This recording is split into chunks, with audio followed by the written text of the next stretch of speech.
Introduction to Information Systems for IT in Business. This book is divided into multiple chapters, and towards the beginning of the book you can see the list of all the chapters that this book has to offer. We will be covering one chapter per week. So the first week we'll be covering chapter 1, second week we'll be covering chapter 2, and so on and so forth. So in the 13 weeks period, we're going to be covering the 13 chapters. And then we have 2 weeks, one for the midterm and one for the final. Now let me take you through how these chapters are organized. Each chapter is divided into sections. So as you can see, the chapter number 1, which is Introduction to Information Systems, is divided into 4 sections. Each section has a page number next to it. If I go into the chapter itself, you will see that the chapter is divided into learning objectives, chapter outline, and web resources. Each chapter throughout this book begins with a case, which helps you understand the underlying details, followed by questions, and then the chapter starts. While you go through the chapter, every section may provide you with some tables, with some additional information, and from time to time, a section may also include a case.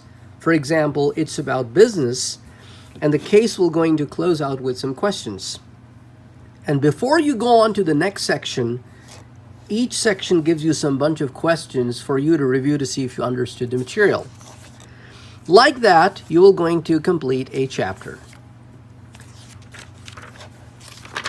At the end of the chapter, you will going to find the chapter summary, which helps you summarize the points in the chapter, followed by the chapter glossary, which help you understand the terminology, followed by the discussion questions. Now, for this week, the homework has been assigned to you from the discussion questions. So this is where you will going to find the discussion questions. Make sure when you're solving the homework problems, make sure that the questions come from discussion questions. And if I give you problem solving activities, then I'm going to state problem solving activities. And each one of them will always have a page number so that you know where they're coming from. And then the last thing is that every chapter ends with a closing case, which is followed by another set of questions. So there are a lot of business cases over here which help you understand how the book is organized and how the chapters are organized and the contents of the chapter. Towards the back of the book, there is an index, just like any other book. But one of the other things that this book offers you is the technology guide. So there are 4 sets of technology guides, and that's solely for your learning. And I'm all going to share with you the list of these technology guides right here. There are 4 of them. The first technology guide is about hardware. The second one is about software. The third one is about cloud computing. And the fourth one is about intelligent systems. So that's how the book is organized.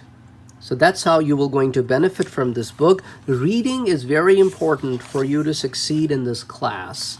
So make sure every week for this particular class, you divide your week such that you are able to do some reading, and then you're able to understand the material. Make sure that you do your quizzes, your assignments, and please communicate with me if you have any questions.